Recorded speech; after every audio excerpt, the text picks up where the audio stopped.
오원시 마켓뉴스나우 이동재입니다. 어제 이어 오늘까지 연이틀 강세를 보이는 우리 시장입니다. 뉴욕 증시에서부터 반도체 저가 매수가 들어왔고 특히 SK하이닉스 ADR이 14% 가까이 상승하면서 국내 증시의 투심도 개선되는 모양새인데요. 7,000포인트 회복에도 성공한 코스피입니다. 이어서 오늘의 주요 뉴스 함께 살펴보시죠. 10년 동안 유지하기로 했던 SK하이닉스의 성과급 제도가 1년 만에 다시 노사 협상 테이블에 올랐습니다. SK하이닉스의 올해 임금 단체 협약은 임금 인상과 복지 확대가 핵심이 될 것으로 예상됐지만 회사가 최근 새로운 성과급 방안을 제시한 것으로 알려지면서 성과급 이슈가 재차 크게 떠올랐습니다. 업계에 따르면 SK하이닉스 전임직 노조와 사무직 노조는 어제 충북 진천에서 사측과 집중교섭을 진행했습니다. 이달 초부터 시작된 본교섭 과정에서 사측은 성과급과 관련한 새로운 안건을 제시한 것으로 전해졌고 구체적인 내용은 공개되지 않았지만 성과급의 일부를 주식으로 의무 지급하는 방안 등이 거론된 것으로 알려졌습니다. 이에 대해 전임직 노조는 3차 본교섭에서 회사가 제시한 성과급안은 지난해 어렵게 마련한 합의의 취지와 기본 방향을 훼손하는 수준으로 받아들일 수 없다고 반발했으며 최근 내부 질의응답을 통해선 회사의 제시안이 놀랄 정도로 터무니없는 수준이고 실제 회사 제시안은 외부에 알려진 내용보다 더 낮은 수준이라고 주장했습니다. 예멘의 친이란 무장 세력 후티 반군이 주요 원유 수송로인 홍해를 봉쇄한다고 경고하면서 유조선들의 회왕이 속출하고 있습니다. 앞서 호르무즈 해협이 차단된 데 이어 양대 항로가 막히게 되면서 글로벌 원유 수송에 비상이 걸리게 됐습니다. 블룸버그 통신 등에 따르면 후티는 사우디아라비아에 대한 해상 봉쇄를 선언했고 홍해 입구 바발맨데브 해협을 봉쇄하려는 것으로 나타났습니다. 후티 산하의 인도주의 작전조정센터는 글로벌 해운사들에게 사우디의 모든 항구에서 선박의 화물 선적과 하역을 금지한다고 경고했으며 해당 경고 이후 일부 유조선은 운항을 일시 중단하거나 수에즈 운하를 향해 기술을 돌린 것으로 알려졌습니다. 한편 국제에너지기구의 파티비룰 사무총장은 호르무즈 해협을 우회하는 경로로 중요도가 더욱 높아진 바발맨데브 해협의 위협이 더욱 심감에 따라 유가 우려를 더욱 가중한다고 평가했습니다. LG 디스플레이가 올해 2분기에 1,000억 원이 넘는 영업 손실을 기록했지만 상반기 실적에선 5년 만에 흑자 전환에 성공했습니다. LG 디스플레이는 올해 2분기 실적에서 매출액 5조 6,121억 원, 영업 손실은 1,077억 원을 기록했다고 공시했습니다. 이는 인력 감축에 따른 일회성 비용이 반영된 것으로 관측됩니다. 매출은 전년 동기와 비슷한 수준을 유지했고 영업 손실은 같은 기간 1,160억 원에서 1,077억 원으로 약 83억 원 줄어들었습니다. 다만 상반기 누적으로는 매출 11조 1,461억 원, 영업이익은 390억 원을 기록하며 지난해 상반기 대출 대비 매출은 4% 감소했지만 영업손익은 826억 원 적자에서 1,216억 원 개선되며 흑자로 돌아섰습니다. LG 디스플레이의 김성현 CFO는 2분기에도 일회성 요인을 제외하면 사업 본연의 수익성은 흑자 기조를 유지했다며 하반기에도 원가 혁신 고도화와 사업 경쟁력 강화를 통해 연간 실적 개선을 지속 추진함으로써 안정적인 수익 구조를 공고히 할 것이라고 밝혔습니다. 코스피가 오늘 연이틀 매수 사이드카를 울리며 간만에 편안한 모습을 보이고 있습니다. 글로벌 은행들의 리포트처럼 이제 우리 시장이 바닥을 다진 뒤 반등에 나서는 걸까요? 증권사들은 여전히 반도체 투톱의 펀더멘탈은 탄탄한 만큼 중장기적으로 더 높은 곳을 전망하고 있는데요.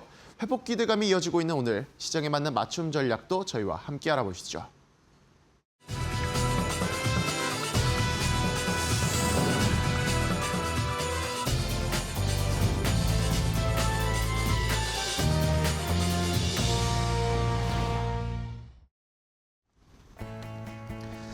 자, 오후장의 출발도 이데일리 TV와 함께 해주시죠. 마켓나우 3부로 이어가도록 하겠습니다. 자, 우리 시장 오늘은 급반등이 나오고 있습니다. 어제도 제 앵커 브리핑 말씀드렸지만 이제 거의 조정의 마무리 단계에 접어드는 것 아닌가. 오늘도 외국인이 현 선물을 강하게 매수하면서 시장을 끌어올리고 있습니다. 특히 현물에서의 매수가 이제 외국인들이 본격적으로 좀 나타나고 있는 것이 시장이 확실히 좀 개선됐다라는 걸 체감할 수 있는 상황이죠. 자, 시장이 반등을 보여준다, 이렇게 바닥을 어느 정도 잡는다라는 이야기도 있지만 분명 몇 번 더 출렁거릴 수밖에 없을 겁니다. 그래도 우리가 위에 한 8,000포인트 선까지는 코스피를 좀 열어두고 투자를 이어가면서 중간중간에 한 번씩 있을 그런 충격에 대비를 하고 그때마다 또 저가 매수를 하는 그런 전략으로 시장을 대응하면서 수익을 차곡차곡 쌓아 나가야 되겠죠. 시장의 대응 전략 한번 잘 생각해 보시기 바랍니다. 자, 그런 의미에서 오늘은 앵커 브리핑을 통해서 제가 아까 말씀드린 그런 전략으로 좀 투자를 하면서 수익을 낼 수 있을 만한 그런 업종을 좀 분석해 보도록 하겠습니다. 때마침 좋은 이슈들도 많이 나왔고 오늘 강하게 튀어오르고 있는 로봇주에 대한 전략을 앵커 브리핑을 통해서 함께 알아보도록 하겠습니다. 자, 오늘은 로봇주가 시장을 이끌고 있습니다. 삼성전자, 하이닉스도 올라가고 현대차 그룹주들도 어제 현대차가 39만 9천 원까지 내려갔었잖아요. 근데 다시 40만 원 선을 회복하면서 전반적인 좋은 모습을 보여주고 있고 그 안에서도 로봇주들이 오늘 중소형 로봇주들이 상승력이 굉장히 강하게 나오고 있습니다. 굉장히 강하게 나오고 있지만 그동안 사실 너무나 많이 떨어졌기 때문에 지금 상승이 아직까지도 만족스럽진 않은 상황입니다. 자, 일단은 로봇에 대한 이야기, 앞으로의 전망, 피지컬 AI 이런 것들은 우리가 다 알고 있죠. 그런데 오늘 어제 오늘 이틀 사이에 중요한 트리거들, 중요한 모멘텀들이 나왔습니다. 바로 삼성이 로봇에 본격적으로 시동을 걸고 투자를 하고 뭔가 보여주겠다라는 본격적인 드라이브를 걸겠다라는 이야기들이 여기저기서 나왔기 때문입니다. 자, 일단은 삼성전자 안에 우리가 DX 부분이 있고 DS 부분이 있고 여러 부문들이 있잖아요. 근데 이번에 지금 흘러나오는 이야기에 의하면 새로운 부문, RX 부분이 새로 신설된다라는 이야기가 나오고 있습니다. 자, 이 RX는 무엇이냐? 로보틱스 익스피리언스의 약자, 이 RX가 이제 이 새로운 부문으로 만들어진다라는 것인데요.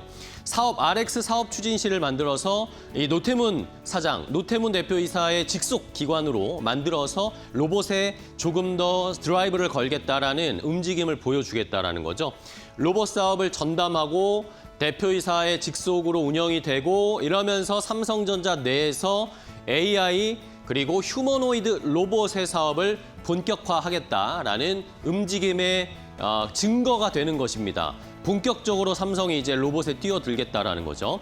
자, 이러면서 삼성이 삼성이 너무 늦은 거 아닌가. 현대차나 LG나 이런 회사들은 다 올해 초에 CES에서 로봇들을 막 보여줬잖아요. 그러면서 많은 이야기가 나왔던 게 아니 왜 삼성은 로봇이 안 나오지? 삼성은 왜 로봇을 안 보여주지? 이런 의문점들이 많았습니다. 그런데 삼성은 어쨌든 과거에도 쭉 역사적으로 봤을 때 삼성은 굉장히 돌다리도 두드려보고 확실히 사업이 된다라고 생각하면 그때 보여주는 게 삼성그룹이잖아요. 그러다 보니까 이번에도 아마 심사숙고하고 연구를 거치고 이것이 사업화했을 때 뭔가 돈이 될 수 있다라는 것들을 확실하게 인정을 하고 나서 이제는 보여주겠다라고 하는 그런 움직임을 보여주는 것이 삼성의 특징이기 때문에 이번에 아마 그러면서 시간이 좀 늦춰진 것 같다라는 시장의 해석들이 나오고 있습니다. 자, 그러면서 삼성은 로봇을 어떤 식으로 전략을 짜고 시장에 공략을 할 것인가 여러 가지 의견들이 나오고 있지만 결국에는 삼성도 많은 제조 현장이 있잖아요. 반도체도 만들고 가전도 만들고 이런 생산 라인들이 굉장히 많은데 제조 현장에서 결국에는 검증을 하고 거기에서 쌓인 데이터를 바탕으로 이 데이터를 안정화시키고 그런 다음에 가정용, 이제 B2C로 팔 수 있는 로봇을 차근차근 개발해 나가는, 판매하는 그런 전략을 쓰게 될 것이다. 자동화율이 낮은 생산 라인에 일단 휴머노이드 로봇들을 투입을 해서 작업 데이터를 축적을 하는 움직임이나 그리고 앞으로의 새롭게 추가해야 할 서비스들을 함께 해놓은 다음에 그 다음에 가정용 시장까지 확대해 나가는 이런 전략을 펼칠 것이 가장 큰 가능성이다라는 이야기가 나오고 있고요. 이러면서 글로벌 R&D 체계, 국내에서는 구미의 데이터 팩토리, 얼마 전에 메가 프로젝트 계획 발표를 할 때도 나왔었죠. 구미에는 이 휴머노이드 로봇과 관련된 데이터 팩토리를 만들 것으로 보이고 서울의 우면동의 R&D 캠퍼스 여기를 중심으로 해서 이제 RX 부문의 사업들이 펼쳐질 것으로 보입니다. 그러면서 미국이나 중국이나 일본 쪽에서도 역시 이 삼성이 가지고 있는 거점을 가지고 그 해외 데이터들도 역시 함께 가져오면서 휴머노이드를 고도화시키는 작업을 펼칠 것으로 보이는 상황입니다. 이러면서 결국에는 생산 라인에 있는 공장에서 검증을 하고 앞으로 AI를 가정으로 확산시키는 또 가전제품을 많이 가지고 있는 게 삼성이잖아요. 이것이 로봇과 어떻게 연계될 수 있을지 밑그림을 그려주는 그런 앞으로의 이야기가 나온다면 조금 더 앞으로 삼성에 대한 로봇은 기대하고 가능성이 커질 가능성이 높은 상황입니다. 자, 다음 페이지 보시면 그러면 삼성이 이렇게 RX 부문을 만드는 것을 이제 어떤 식으로 보여줄 것인가 이것도 사람들이 많은 관심을 갖고 있는 상황인데요. 자, 일단은 역시 뭐 사업을 하는데 사람이 중요하지 않습니까? 어떤 사람이 리딩을 하고 어떤 사람들이 모여서 로봇을 만들 것인가가 중요한데 최근에 현대차 보스턴 다이나믹스 출신의 이동건 부사장을 영입을 해가지고 로보틱스의 사업을 조금 더 드라이브를 걸겠다라는 의견 그런 출사표를 던졌고요. 여기에다가 서울대 김현진 교수, 아주대 김희겸 교수 이런 분들은 결국에는 로봇의 고도화 작업, 이 테크니컬을 더 높이는 그런 작업을 펼치는데 조언을 줄 그런 사람들도 역시 합류했다라는 겁니다. 그리고 요 RX 사업 추진실에 로봇 배터리와 그리고 무선 충전 이런 것들도 함께 할 수 있는 사람들을 지금 모으고 있대요.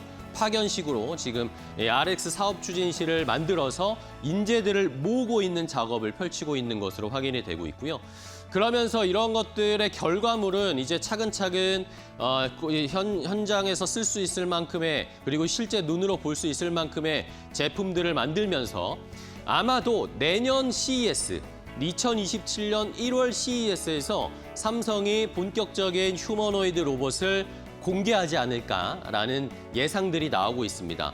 자, 이러면서 과연 이런 CES에서 진짜 삼성의 로봇들이 보여지게 된다면 시장에서는 더 환호할 수밖에 없고 그것에 대한 기대감으로 또 주가가 움직일 수 있는 상황이 계속 펼쳐질 테니까 과거에 우리가 현대차가 CES에서 올해 1월에 로봇 공개하기 전에 주가가 어떻게 움직였는지 시장이 어떻게 반응했는지 이런 것들도 한번 잘 떠올리면서 투자 전략을 세우셔야 할 것 같습니다. 자, 결국에는 삼성은 본격적으로 조직을 구성하고 이제 휴머노이드 로봇을 공개할 날만 카운트다운하게 되는 상황이 펼쳐지게 되는 것입니다. 자, 이런 움직임이 지금 삼성 내부에서는 지금 이런 식으로 RX 사업 추진실을 만들어서 삼성 내부에서도 이 휴머노이드 로봇을 만드는 작업을 펼치고 있고 지금 삼성의 또 레인보우 로보틱스가 있잖아요. 다음 페이지 보시면 삼성이 또 외부에서 삼성전자 내부뿐만 아니라 외부에서도 로봇을 만들어내는데 진심이고 하나씩 결과물들이 나오고 있습니다. 어제 나온 뉴스 중에 또 하나가 삼성이 현대차 그룹과 역시 협업을 하면서 로봇 동맹을 이뤄가는 모습도 포착이 되고 있는데요. 자, 전투형 로봇계 RB01K 이 로봇입니다. 이제 군용 로봇인 거죠. 이것을 육군에 납품할 것이다라는 소식이 전해졌고요. 군에서도 우리나라 국방부에서도 하반기에 이 RB01K를 실전에 배치할 것이다라는 이야기가 나왔습니다. 자, 이 로봇개를 통해서 뭐 지뢰를 탐사한다거나 사람이 가기 위험한 곳에 이 로봇을 보내서 경계 근무를 선다거나 이런 것들을 수행을 하는 것인데요. 자, 이 RB01K는 레인보우 로보틱스가 직접 세종 공장에서 요 로봇개 형태의 로봇을 만들고요. 그리고 현대차 그룹의 계열인 현대로템, 방산업체인 현대로템에서 이 로봇개에 다는 총이라든지 아니면 센서, 원격 조종, 레이더 이런 것들을 탑재해서 삼성과 현대가 협업을 해서 만들어내는 군용 로봇을 볼 수 있게 되는 것입니다. 자, 이러면서 중국산, 미국산 부품을 다 배제하고 순수 우리나라 로봇 부품들로 이 로봇개를 만들었다라는 이야기도 나오고 있으니까 자연스럽게 이 로봇에 들어가는 부품 어떤 회사들이 납품할 것인가, 뭐 SPG 이런 이야기 나오거든요. 그런 종목들도 자연스럽게 당연히 따라봐야 되겠죠. 그리고 이 RB01K가 우리나라의 제품들로 만들어지면서 일단은 가격을 대당 1억 이하로 좀 만들어내고 있다라고 합니다. 보스턴 다이나믹스의 스팟은 1억 5천에서 2억 정도가 되는 가격인데 그것보다 경쟁력이 있다라는 이야기가 나오면서 군에 이제 납품을 하게 되는 상황도 펼쳐지게 되겠고요. 자, 그럼 마지막으로 자, 이렇게 현대차, LG그룹 뿐만 아니라 삼성도 휴머노이드 로봇 본격적으로 이제 공략하겠다라는 선언이 나오고 있습니다. 그러면 자연스럽게 지금 로봇주들이 다 주가가 많이 빠진 건 절반 이하, 반토막이 났고요. 또 그 덜 빠진 것들도 거의 30~40%가 주가가 조정을 받았습니다. 근데 삼성, 현대차, LG 이외에도 많은 기업들, 우리나라 기업들이 로봇의 진심이죠. 이런 종목들을 저희가 다시 한번 살펴봐야 될 때입니다. 어떻게 보면 지금 로봇주들이 할인을 하고 있는 구간이다라고 생각할 수 있으니까 로봇주에 대한 투자 전략 잘 세워보시면서 꼭 좋은 수익 내셨으면 좋겠습니다. 앵커 브리핑이었습니다.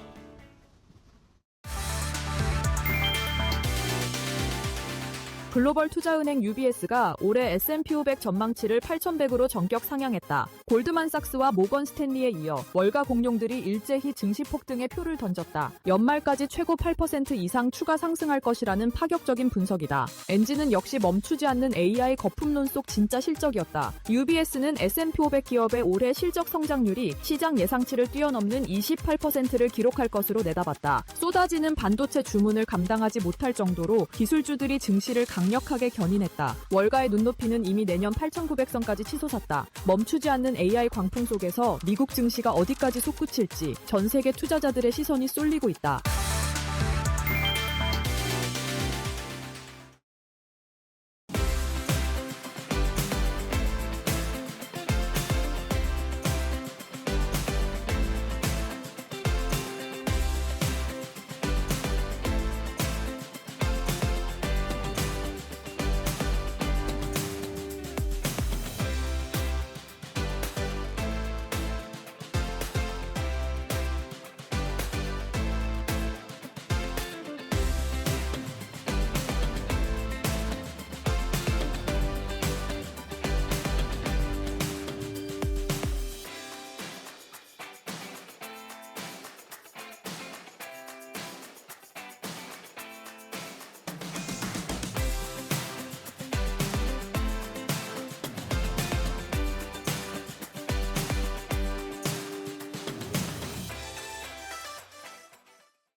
자, 오늘 시장에서도 돈 되는 섹터 테마 찾아서 종목까지 선정해서 알려드리겠습니다. 자, 오늘 돈 되는 섹터의 테마는 독립리서치 P&J의 손창현 팀장과 함께하겠습니다. 팀장님, 안녕하세요. 네, 안녕하십니까? 네, 반갑습니다. 네. 자, 팀장님과 오늘 또 돈 되는 섹터 테마 찾아볼 텐데요. 오늘은 첫 번째로 어떤 테마 섹터를 선정해 주셨을지 바로 공개하겠습니다. 제가 앞에서도 말씀을 드렸지만 지금 오늘은 로봇이 엄청나게 올라가고 있습니다. 네. 이제 로봇을 투자를 어떻게 해야 될지를 손창현 팀장님께 한번 해법을 구해볼 텐데, 자, 팀장님, 로봇주들이 지금 조정이 엄청 많이 나왔단 말입니다. 그렇죠. 근데 오늘 삼성의 어쨌든 새로운 트리거가 나오면서 주가가 반등은 하고 있는데 지금 어떻게 해야 될지 가지고 계신 분들이나 아니면은 내가 로봇 아직 투자 안 했는데 지금 그냥 들어가 볼까라고 생각하시는 분들 어떤 전략이 필요할까요? 이게 이제 코스닥에서 완전 테마 관련돼서 바람이 한 번도 이제 제대로 분 적이 없었다. 최근 네. 흐름을 보시면 아시겠지만. 근데 삼성이 본격적으로 로봇 사업에 뛰어든다라고 해서 이제 테마 관련된 종목들에 대한 수급 영향을 미쳤다라고 하는 게 상대적으로 좀 긍정적이다라고 보셔야 될 것 같고요. 특히나 이제 앞에서 잠깐 얘기해드렸지만 그동안은 시장 자체가 이러한 어떤 트리거가 나온다라고 해도 거기에 시장 자체가 원체 많이 붕괴가 되면서 부진한 모습들을 많이 보였습니다. 그런데 어제부터 시작을 해서 삼성이 로봇 관련된 사업을 진행을 한다라고 하니 로봇 관련주들이 상대적으로 많이 올랐다는 점은 드디어 이제 시장에서의 수급이 로봇 관련된 종목들로 옮겨지고 있다라고 보셔야 될 것 같고요. 근데 로봇 관련된 종목들이 상승을 하고 있는 배경은 비단 로봇 관련도에만 역할이 되고 있는 게 아닙니다. 네. 이 피지컬 AI 관련된 종목들이 상승을 하면 전반적으로 거기에 쓰임이 어느 정도 이어지고 있는 반도체 관련된 종목들, 여기에 뭐 MLCC라든지 기판 관련된 종목들까지 상대적으로 많이 피지컬 AI 쪽에 연계되어 있는 종목까지 상승을 했다라는데 뭐 초점을 맞출 수 있을 것 같아요. 그 중에서 이제 오늘은 삼성그룹 관련돼서 네. 로봇 전담 조직을 했다라는 점, 그 부분이 가장 크게 이슈가 되고 있는 것 같고요. 뭐 외부 인사도 적극적으로 영입을 한 것 같습니다. 보시면 앞에서 설명을 들으셨겠지만 한 번 더 리바이브를 해드리면 네네. 결국에는 이제 휴머노이드 쪽 관련된 센터장과 그리고 자율주행 관련된 부분, 그리고 로봇 8이라든지 뭐 이런 쪽에 대한 부분들의 영입을 했다라는 점은 결국엔 삼성이 다양한 투자를 통해서 인수합병이나 M&A를 적극적으로 좀 진행을 할 가능성도 높지 않겠느냐라고 생각을 해봐야 될 것 같고요. 그런 점에서 오늘 뭐 삼성전자, SK하이닉스뿐만 아니라 뭐 LG그룹에 있는 종목들, 그리고 거기에 이제 현대차 그룹까지 피지컬 AI와 연계되어 있는 종목들은 대부분 상승을 많이 하고 있다라고 생각을 하면 될 것 같고요. 그 흐름이 얼마만큼 이어질 수 있을지는 좀 지켜봐야겠지만 그래도 단기적인 트리거로 인해서 시장에 대한 훈풍이 이 테마적인 종목들로 옮겨지고 있다라는 거는 좀 긍정적인 흐름으로 좀 전개가 될 가능성이 높다라고 봐야 될 것 같습니다. 네, 알겠습니다. 자, 어쨌든 삼성의 이 로봇에 대한 앞으로의 계획 이런 것들이 차근차근 나타나면서 결국에는 뭐 삼성이 하면 시장은 반응을 할 수밖에 없으니까 관련된 오늘 로봇주들이 일제히 반등이 나오고 있습니다. 자, 그러면 로봇주들이 뭐 테마성인 종목들도 있고 아직 뭐 실적이 안 나오는 기업들도 많고 이런 상황이어서 주가의 변동성이 좀 심하긴 한데 이 중에서도 이제는 로봇주들도 좀 옥석을 골라야 될 것 같아요. 진짜 실적이 나올 수 있거나 앞으로 잘 갈 수 있는 종목들을 선별 좀 해주시면 좋을 것 같아요. 어떤 종목 볼까요? 첫 번째 종목은 이제 삼성그룹 로봇에 감속기를 네네. 전략적으로 공급을 하고 있는 회사입니다. SPG를 좀 SPG. 관심 있게 봐야 될 것 같다. 근데 SPG는 이런 다양한 이 고부가 가치의 감속기를 만드는 것도 상당히 좀 긍정적인 모멘텀으로 볼 수가 있는데 가장 중요하게 생각을 하고 있는 부분은 역시 동사는 실적이 좀 찍히는 종목이다라고 봐야 될 것 같아요. 그래서 다른 여타 감속기를 만들고 있는 기업들을 보시면 실적이 뭐 나와봤자 영업이익 기준으로 10억 내외의 경우가 많거든요. 네. 하지만 동사 같은 경우에는 일단은 100단위 이상의 영업이익을 기록을 하고 있기 때문에 삼성그룹에서의 여러 가지 로봇을 만드는 데 있어서의 감속기를 동사가 전략적으로 공급을 한다라는 점은 이슈가 될 가능성이 높다. 그런 점에서 단기보다 역시나 중장기적인 관심으로 좀 보셔야 될 것 같고요. 두 번째 종목은 이제 삼성 로봇 관련돼서 가장 크게 수혜를 받을 쪽이 역시 이제 레인보우 로보틱스라고 네네. 볼 수가 있을 것 같아요. 그래서 삼성이 최대 주주로 있기도 하고 그리고 삼성이 로봇 사업을 한다라고 했을 때 가장 크게 수혜를 받을 수 있는 쪽이다라고 보고 있어서 단기적으로 많이 하락을 한 부분도 없지 않아 있습니다. 그런 점에서 어제의 상승과 오늘의 상승은 단기적인 추세 상승이 본격화되는 시점이다라고 좀 보고 있고요. 하지만 이제 2분기 실적에 대한 부분으로 뜯어보면 실적이 좀 부진할 가능성도 배제할 수는 없다. 하지만 삼성이 올해 말부터 시작을 해서 본격적인 여러 가지의 로봇을 만들려고 준비를 하고 있다라는 점, 로봇 분리라고 하는 그런 가정용 로봇도 어느 정도 만들려고 준비를 많이 하고 있는 상태고요. 그리고 B2B 산업역 로봇도 역시나 만든다라고 하면 관련돼서 가장 크게 수혜를 받을 쪽은 역시 레인보우 로보틱스가 아닐까라고 보고 있어서 관심 있게 봐야 된다라고 말씀을 드려야 될 것 같습니다. 네, 알겠습니다. 자, 이렇게 두 가지 일단은 뭐 삼성에 조금 더 집중을 해서 저희가 SPG, 레인보우 로보틱스를 살펴봤고요. 자, 그러면 탑픽 종목으로 삼성 이제 레인보우 로보틱스는 삼성 뭐 지분을 가지고 있지만 어쨌든 외부에서 삼성 외부에서 로봇을 또 만들어 나가는 거고 지금 RX 사업 추진실 이야기는 결국 삼성전자 내에서 로봇을 만들겠다는 거잖아요. 이것을 볼 때 탑픽 종목으로는 그러면 뭘 봐야 될까요? 삼성전자를 보는 건 아닌 것 같고. 역시 삼성 SDS를 좀 봐야 될 것 같아요. 삼성 SDS. 왜 그러냐면 역시 이제 동사 같은 경우에는 기존에 안정적인 클라우드 사업을 바탕으로 해서 뭐 오픈 AI나 뭐 다양한 빅테크들에 대한 안정적인 클라우드 사업 수익성이 존재되어 있고요. 네. 그리고 삼성이 만약에 로봇 사업 및 피지컬 AI 쪽에 사업을 한다라고 하면 관련된 데이터를 상대적으로 많이 분석을 하거나 관련된 쓰임새가 높은 그런 데이터 센터를 구현을 할 수 있는 기업이 당연히 수혜를 받을 가능성이 높다.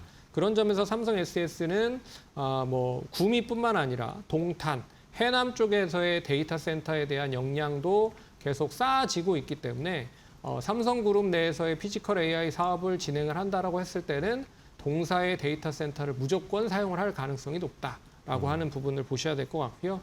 그리고 이제 하반기 실적에 대한 부분도 올해 상반 1분기 때는 실적이 별로 좋지는 않았습니다. 네. 하지만 2분기 때부터 시작을 해서 본격적인 뭐 메가 프로젝트에 대한 부분 그리고 데이터 센터에 대한 그런 실질적인 증설 투자에 대한 확대가 이어진다라고 하면 하반기 때 실적이 우호적일 것이다라고 보고 있어서 단기보다 역시나 중장기적인 관점으로 보시면 좋을 것 같고요. 고점 대비 봤을 때 뭐 50% 이상 하락을 했다라는 점은 가격적인 매력도 좀 부각이 되고 있다. 그래서 지금 현재가가 20만 원 내에서 움직이고 있는데 뭐 20만 원 내에서는 충분히 매수 가능하다. 단기적인 1차 목표가는 22만 5천 원 한번 제시해 보도록 하겠고요. 네. 손절가는 18만 원 제시해 보도록 하겠습니다. 네, 알겠습니다. 자, 이렇게 삼성 SDS를 현재 가격 근처에서 한번 공략해 볼 만하다라는 의견을 주셨습니다. 뭐 아까도 저도 말씀드렸지만 현대차가 아틀라스 출시하고 공개한다 이럴 때 현대오토에버가 주가가 엄청 올라갔었잖아요. 그런 것과 어떻게 보면 궤를 비슷하게 할 수 있는 삼성그룹 내에서 삼성 SDS를 탑픽 종목으로 저희도 잘 살펴보도록 하겠습니다. 자, 첫 번째 돈 되는 섹터 함께 확인을 해봤고요. 자, 이번에 손찬현 팀장의 두 번째 돈 되는 섹터 어떤 걸 선택하셨을지 볼까요? 자, 두 번째는 폴더블 폰에 관련된 테마를 좀 살펴볼 필요가 있다라는 의견을 주셨는데, 자, 저희가 뭐 AI, 로봇, 데이터 센터 이런 거에만 너무 집중하다 보니까 지금 현실에 이 폴더블 폰이 또 새롭게 언팩 행사를 삼성이 하는데 이걸 저희가 간과하고 있었어요. 폴더블 폰 관련해서 어떤 모멘텀이 있는지 좀 일단 좀 설명 좀 부탁드릴게요. 오늘 이제 런던에서 삼성의 갤럭시 폴더블 폰이 출시가 됩니다. 네. 세 가지 종류가 있는데요. Z 폴드 9와 그리고 폴드 8 관련된 울트라 버전 그리고 Z 플립 8에 대한 출시가 반영이 되는데 네. 결국에는 동사 모두 이 제품에 있어서 OLED를 탑재를 하고 있고요. 그리고 이제 가장 중요하게 생각을 하고 있는 부분이 뭐냐면 치플레이션이 이야기가 나오고 나서 이제 스마트폰이 처음 출시가 되는 시점이라는 거죠. 그렇기 때문에 뭐 애플이 칩에 대한 가격을 가전제품에 전가를 하겠다라는 얘기를 하면서 이 반도체에 대한 수요가 얼마만큼 증가가 될 수 있을지를 좀 의구시하는 그런 상황들이 많이 전개됐었잖아요. 하지만 이제 본격적으로 삼성이 이제 폴더블 폰을 출시를 하면서 이 반영을 좀 눈여겨볼 수가 있는 시점이 이번 이제 스마트폰을 출시를 하면서 받을 수 있다라고 좀 보고 있어서 첫 스마트폰 출시라는 점, 치플레이션 영향 관련된 이후에 그런 부분에 있어서의 디바이스가 얼마만큼 많이 팔리는지를 좀 눈여겨 보셔야 될 것 같고요. 이번 이제 폴더블 폰에서 중요하게 보고 있는 부분은 이제 뭐 예전에는 이제 플립 칩이라고 해서 세로 본능에 대한 부분들이었는데 이번에 이제 폴드 8 울트라 버전이 가로 본능이라고 해서 넓게 대한 부분을 옆으로 이렇게 여는 부분이 있다라고 합니다. 그래서 이 제품이 얼마만큼 많이 팔릴 수 있을지는 좀 지켜봐야겠지만 만약에 판매가 상대적으로 생각보다 많이 팔린다라고 하면 칩플레이션 관련된 우려를 조금 덜어낼 수 있는 하나의 모멘텀이 될 수 있다라고 보고 있어서 이번 스마트폰에 대한 출시에 대한 반영은 상대적으로 반도체와도 연관가 될 수 있다라는 점으로 눈여겨봐야 될 것 같습니다. 네, 알겠습니다. 자, 폴더블 폰의 단순히 그냥 이 스마트폰 폴더블 폰의 출시, 그동안에 우리가 생각했던 효과를 볼 수 있는 종목들에만 국한할 필요는 없다. 반도체 쪽까지 분명히 수혜가 있을 수 있다라는 그런 의견이시네요. 자, 그러면은 종목들 좀 체크를 해볼까요? 전통적으로 뭐 폴더블 폰 관련 수혜주 뭐 어떤 것들이 있을까요? 첫 번째는 이제 폴더블 폴에 이제 FPCB를 공급을 하고 있는 BH를 좀 보셔야 될 것 BH, 같다라고 얘기를 할 수 있을 것 같습니다. 동사는 이제 삼성 디스플레이를 통해서 FPCB 기판도 공급을 하고요. 그리고 이제 차량 무선 충전 모듈 관련돼서도 공급을 하고 있다라고 볼 수가 있습니다. 하지만 최근에 이슈가 많이 되고 있는 건 로봇 바디 모듈 관련돼서도 동사에 대한 여러 가지 제품들이 이제 공급이 되고 있기 때문에 스마트폰에서 자율주행에서 다시 로봇 관련된 레퍼런스를 보유를 하고 있다. 그렇기 때문에 이번에 본업인 스마트폰에 대한 판매가 상대적으로 좋다라고 하면 BH 다시 한번 관심을 좀 받을 가능성이 높다라고 보고 있기 때문에 네. 첫 번째 종목은 BH 관심 있게 보셔야 될 것 같고요. 두 번째 종목은 이제 KH 바텍을 좀 관심 있게 봐야 될 것 같다라고 말씀을 드려야 될 것 같습니다. 동사는 아시다시피 이제 힌지를 만들고 있는 업체예요. 그래서 뭐 여러 가지 폴더블 폰 그리고 플립칩 이 부분들을 구현하기 위해서는 당연히 이제 힌지가 필요하잖아요. Z 시리즈의 모든 힌지를 동사가 이제 공급을 하고 있다라고 하는 부분은 좀 긍정적으로 보셔야 될 것 같고요. 1분기 때 실적은 별로 좋지 않았습니다. 하지만 2분기 때부터 시작을 해서 이제 본격적인 양산을 준비를 한 그런 힌지에 대한 수요가 상대적으로 많이 증가가 될 가능성이 높기 때문에 하반기 때에 대한 실적 성장세가 기대가 된다고 하면 지금 가격은 상대적으로 좀 많이 하락을 한 게 아닌가라고 볼 수가 있어서 KH 바텍도 관심 있게 보면 좋을 것 같다. 그렇게 말씀을 드려보도록 하겠습니다. 네. 자, 디스플레이 쪽에서의 BH, 또 힌지 쪽에서 KH 바텍, 대표적인 폴더블 폰 수혜주로 알고 계시죠. 자, 그러면은 탑픽 종목으로는 뭐 좋은 종목들이 다 나온 것 같은데 탑픽 종목으로 뭐 보세요? 탑픽 종목으로는 역시 이제 삼성 전기를 삼성 전기. 관심 있게 보셔야 될 것 같다라고 볼 수가 있을 것 같습니다. 뭐 최근에는 뭐 MLCC 관련된 이슈와 그리고 네. 반도체 FC BGA 관련된 기판에서의 수요가 상대적으로 많이 증가가 되고 있다라고 하는 이슈가 컸지만 동사가 이제 카메라 모듈이라든지 스마트폰의 MLCC도 동사가 공급을 하고 있거든요. 네네네. 그런 점에서 이제는 삼성전기도 관심 있게 보셔야 되는 타이밍이 된 게 아닌가라고 말씀을 드려야 될 것 같고요. 그런 점에서 이번에 이제 폴더블 폰에 대한 출시가 상대적으로 빠르게 좀 어느 정도의 판매고가 이어진다라고 하면 당연히 삼성전기에 대한 수혜도 이어질 가능성이 높다라고 말씀을 드려야 될 것 같아요. 그래서 지금 뭐 139만 원 정도 뭐 가격을 형성을 하고 있는데 네. 이 구간에서는 충분히 매수 가능하다라고 말씀을 드릴 수 있을 것 같고 손절가는 짧게 한 125만 원 제시해 보도록 하겠고요. 그리고 1차적인 목표가는 170만 원 정도까지는 상승 여력이 좀 남아있지 않겠느냐라고 보고 있어서 1차적인 목표가는 170만 원 제시를 한번 해볼 테니까 네. 참고하시면 좋을 것 같습니다. 네, 알겠습니다. 자, 이렇게 이 폴더블 폰 이 언팩 행사가 있습니다. 이것의 수혜 전통적으로 그냥 저희가 뭐 힌지나 디스플레이 이런 쪽만 바라봤었는데 삼성 전기도 이제는 다시 폴더블 폰의 관련 수혜주, MLCC 기판 좋은 이야기들이 계속 겹치고 있습니다. 저렴한 가격에 지금 또 조정을 받았을 때 한번 공략해보는 전략 소개해 주셨으니까요. 참고해 보시기 바랍니다. 자, 오늘 손창희 팀장과 함께했습니다. 팀장님 좋은 종목 알려주셔서 감사하고요. 다음 시간에 또 뵙겠습니다. 고생 많으셨어요.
네, 국내 증시 오후장 흐름 살펴보겠습니다.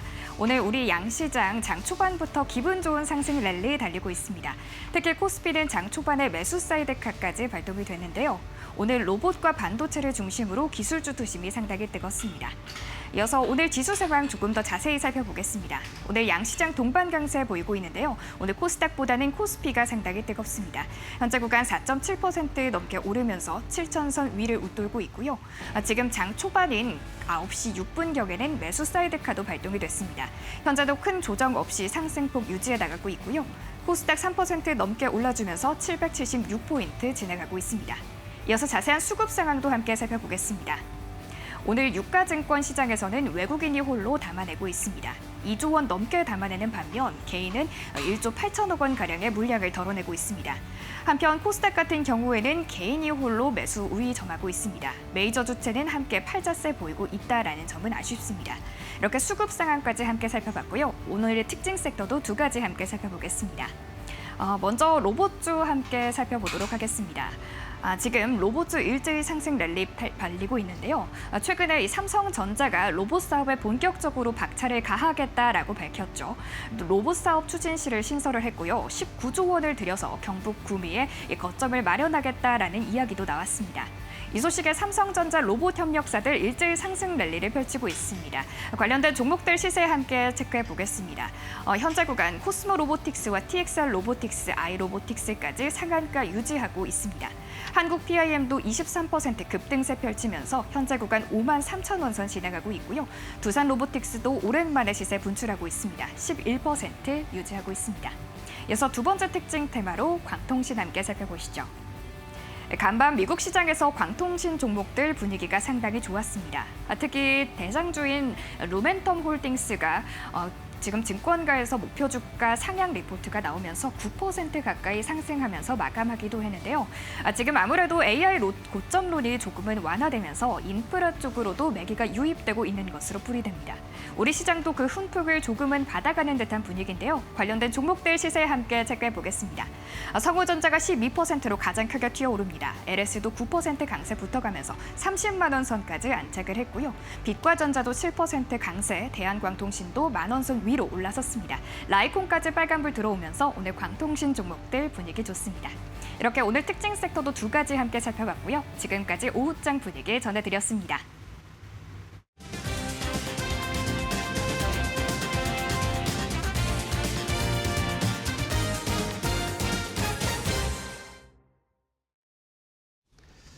자, 오후장 종목 레이더로 이어가겠습니다. 시장의 분위기는 여전히 상승 탄력을 유지하고 있는 상황인데요. 그러면 종목들을 조금 더 보면서 오늘 오후장에 살펴볼 또 공략해볼 만한 종목 알아보겠습니다. 오늘 오후장 종목 레이더는 FR자산관리의 길건우 대표와 함께하겠습니다. 대표님 안녕하세요. 안녕하십니까. 네, 반갑습니다. 네. 자, 대표님과 오늘 또 어떤 종목을 볼지 첫 번째 종목부터 선정하신 거 한번 체크를 해볼까요? 바로 공개하겠습니다.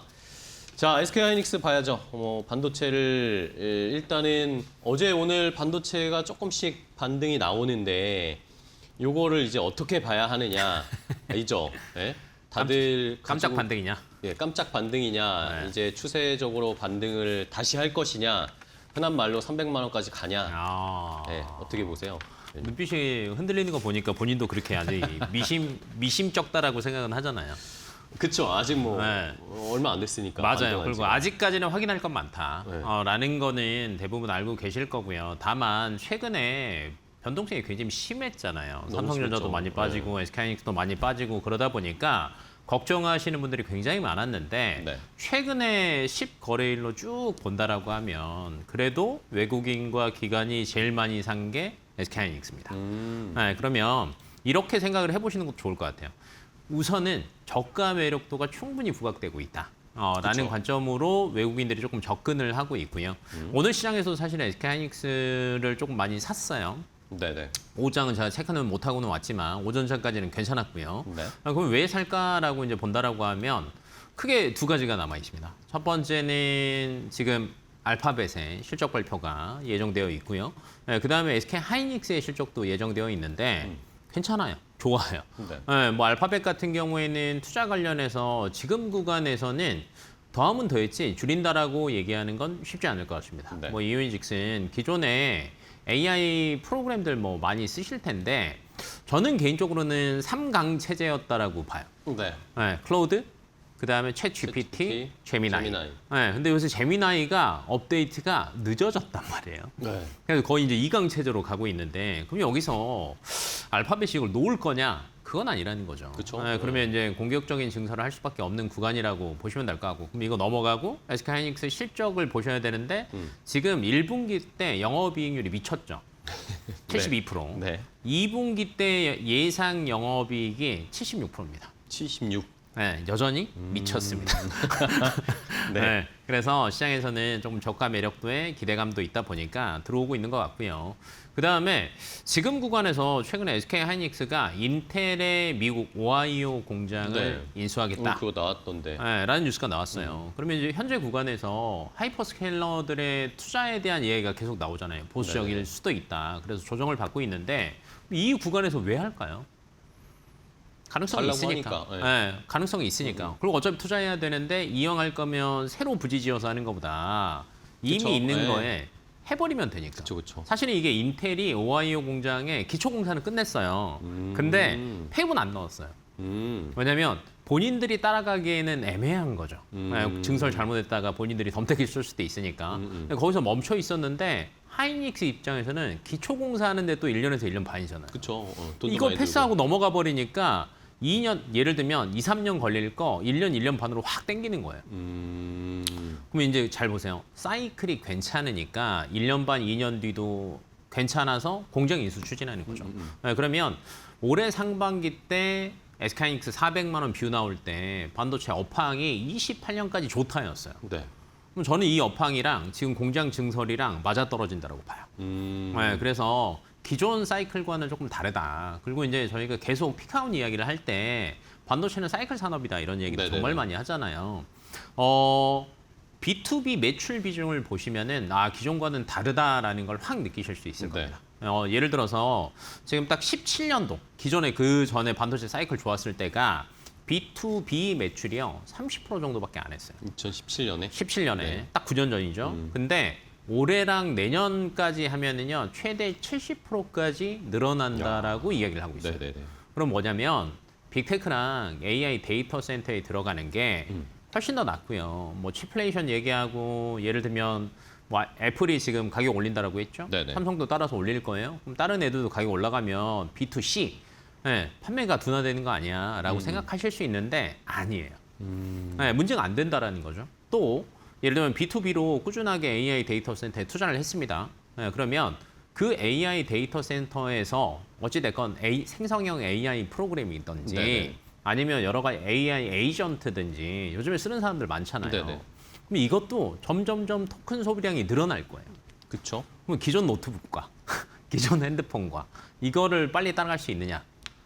그 기기들도 다 바꿔야 된다는 거죠? 걔들도 따라가야 된다는 거죠. 그래서 치플레이션 때문에 우려는 있겠지만 사이클상 문제는 없다라는 관점으로 보시는 게 좋을 것 같고 근데 그렇다고 해서 지금 SK하이닉스가 바로 300만 원 간다라는 건 아닙니다. 네. 왜냐하면 27년, 28년 좋은 호실적까지 다 해서 사실은 300만 원을 찍었잖아요. 근데 항상 급하게 오르다 보면 찍고 나서 이제 현실로 돌아옵니다. 숫자가 진짜 맞아? 이 정도 주가가 네. 형평성이 있어? 정말 괜찮아? 라는 것들을 이제 고민들을 하는데 그게 평균 고점 대비해서 30에서 40% 정도 빠지는 구간이거든요. 근데 SK하이닉스와 삼성전자가 그 정도까지는 반납을 다 했어요. 네. 저점 테스트도 맞췄고. 그러면 최근에 수급 흐름도 외국인들이 사는 이유는 그 저점을 조금 다졌다라고 느끼는 거고 실적도 괜찮다라고 느끼는 거고 방향성도 문제 없다라고 느끼니까 오는 거거든요. 그러면 SK하이닉스 같은 경우에는 급등을 바라보시고 베팅하시는 것보다는 도망갈 이유는 없다. 최태원 회장도 얘기했잖아. 488 하지 말고 보이하세요. 라고 했던 것처럼 저는 100% 동의하지는 않지만 4848이 어느 정도 필요하긴 하지만 그쵸. 그래도 170만 원과 200만 원 사이가 그래도 저점 부근은 맞다. 그래서 평단가를 이 정도까지 낮추시는 노력은 취하신다라고 하면 뭐 올해 끝날 때쯤 그래도 내가 SK하이닉스를 끝까지 들고 있어서 수익은 좀 났어라고 이야기를 하실 수 있을 겁니다. 네, 알겠습니다. 자, SK하이닉스 일단은 한번 중간 정도의 저점을 봤습니다. 뭐 네. 이번 주에 어느 정도까지 떨어졌다가 반등이 나오고 있는데 뭐 여전히 뭐 바뀐 건 없어요, 그렇죠? 없어요. 예, 좋은 것들은 여전히 상존하고 있는 상황이니 계속 한번 지켜보도록 하겠습니다. 이번 주에 이제 170에서 200 사이는 그래도 조금 더 추가 매수해볼 만한 가격대다. 가격이다라는 의견이셨어요. 좋습니다. 자, SK하이닉스를 봤고요. 다음 종목 볼까요? 두 번째 종목은 뭔지 공개하도록 하겠습니다. 두 번째는 원익 IPS입니다. 자, 이제 그러면 당연히 자연스럽게 삼전 하이닉스가 반등이 시작이 나온다라면 그 밑에 단에 있는 이제 소부장도 같이 따라갈 거냐? 네. 아니면은 삼전 하이닉스로 또 다 쏠리면서 또 빠질 거냐? 소부장은 또 빠질 거냐? 이것도 고민입니다. 근데 이제 삼전 하이닉스에 한번 데이셨잖아요. 네. 그래서 5일선 위에서 계속 노는 건 말이 안 되는 시장이었구나라는 거를 네. 받아들이실 겁니다. 네네. 그러면 완전한 쏠림은 그전처럼 나오지는 않을 거다라고 이제 개인적으로 보고 있고, 그러면 뷰가 이쪽도 크게 달라진 건 없잖아요. 그쵸. 근데 소부장도 그러면 현재 뷰와 그때 뷰가 똑같다라고 하면 손이 가는 게 조금 애매할 겁니다. 그러니까 수급이 가는 게. 그쵸. 네, 근데 3개월 전에 소부장의 뷰와 현재의 뷰는 저는 조금 달라졌다라고 봐요. 어떻게요? 왜냐면 이제 작년에서 올해 넘어올 때 그래도 반도체 증설 관련해서 이야기들이 많이 나왔어요. 네네. 삼성전자, SK하이닉스가 기존 신규 팹을 그래도 일정을 한 3개월 정도 다 땡기려고 한다라는 이야기들이 많이 나왔는데 이제 그 다음 일정들도 계속 나옵니다. 예를 들어서 지금 삼성은 평택 5공장 관련해서 내년 상반기쯤에는 어찌됐건 전공정 들어갈 거야라는 이야기가 나오고 있고요. 또 땡기는 거죠, 많이. 네네. 그다음에 SK하이닉스도 용인 1공장의 준공을 내년 초로 해요. 그러면 초에서 그 하반기 넘어 2분기에서 3분기 넘어갈 때쯤 되면 또 재료가 나타나는 거죠. 네. 그리고 TSMC가 요새 계속 얘기해요. 그냥 우리나라 걸 굳이 안 가져갈 것 같기는 한데 네, 그래도 뉴스잖아요. 증설 뉴스가 증설한다는 나오면 얘기니까. 전공정 관련주들은 탄력을 받습니다. 네, 그리고 이제 원익 IPS 같은 경우는 사실은 국내 매출 비중이 높습니다. 네, 그래서 삼성전자, SK하이닉스가 어떻게 하느냐에 따라서 사실은 조금 많이 달라질 수 있는데 그쪽 뷰가 괜찮다라고 말씀을 드렸고요. 네.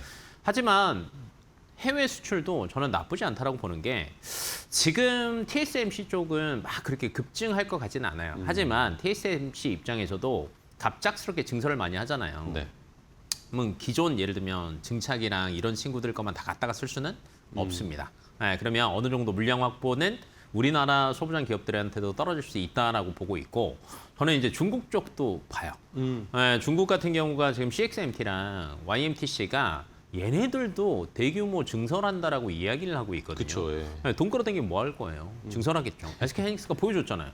ADR 상장에서 네. 돈 가져오니까 증설 이야기 바로 네네. 네, 대놓고 하는 것처럼 그러면 이쪽에서 그러면 누구 장비를 갖다 쓸 거냐인 거예요. 예를 들면 뭐 유럽이랑 뭐 미국 뭐 장비 기업들 너무 많죠. 네. 근데 얘네 걸 수입하는 게 쉬울까? 라는 게 의문입니다. 그렇죠. 네, 미국에서 또 각종 제재를 걸 거예요. 네, 그러면 여기에서 조금 더 손을 쉽게 내밀 수 있는 게 국내 장비 기업들입니다. 네, 그리고 증설 모멘텀이 있으면 후공정보다는 전공정이 먼저 움직이거든요. 네, 그래서 원익 IPS 같은 경우에는 그런 수혜를 골고루 받지 않을까. 라고 이제 개인적으로 보고 있어서 근데 제가 이야기하는 건 꼭 원익 IPS만 이야기하는 건 아닙니다. 네네네. 전공정 기업들이 최근 들어서 실적 괜찮아요. 뭐 테스 같은 경우에도 좋게 나오고 있거든요. 그래서 전반적으로 흐름 자체는 좋을 것 같다. 그러면 삼성전자와 SK하이닉스가 한동안은 박스권에 조금 있을 수 있어요. 네, 정고점 회복하는 거 좀 시간 걸릴 수 있어요라는 이야기들이 많이 나오잖아요. 네네. 그러면 얘네들은 뷰는 크게 바뀐 게 없어서 그렇거든요. 근데 소부장 쪽은 뷰가 플러스 알파가 됐잖아요. 그쵸. 네, 그러면 이쪽으로 넘어가서 수익을 조금 더 내서 요거 조금씩 빠질 때마다 다시 또 네, 삼성 하이닉스로 넘어가는 거죠. 가고. 네, 그러면 하반기 때 안전하다라는 관점입니다. 알겠습니다. 네. 자, 결국에는 삼성전자, SK하이닉스를 한쪽에 담아놓고. 든든하게 담아놓고 네. 또 소부작에서 수익을 내서 그거를 수익을 봤을 때 또 삼성전자 하이닉스 저점쯤 왔을 때 지지선쯤 왔을 때 또 좀더 열심히 추가하고. 담고 네. 네, 결국에는 투트랙으로 가는 거네요. 맞습니다. 네, 알겠습니다. 자, 반도체에 어쨌든 오늘 좀 집중했습니다. 삼성전자, SK하이닉스는 여전히 유효한 변하지 않는 상황. 소부장 쪽에서는 좋은 이야기들이 계속 플러스 알파가 되고 있는 상황, 이런 것들을 봤을 때 다시 반도체 투자 전략을 좀 다시 리셋하고 세워야 할 때다라는 거 참고로 말씀을 드렸습니다. 자, 오늘 길건우 대표와 함께했습니다. 대표님 오늘 좋은 종목 알려주셔서 감사하고요. 다음 시간에 또 뵙도록 하겠습니다. 오늘 고생하셨어요. 수고하셨습니다. 고맙습니다. 자, 마켓나우 3부 저희가 준비한 종목은 여기까지 소개를 해드리고요. 저희는 내일 오후 1시에 또 더 좋은 종목 가지고 인사드리겠습니다. 시청해주신 여러분 고맙습니다.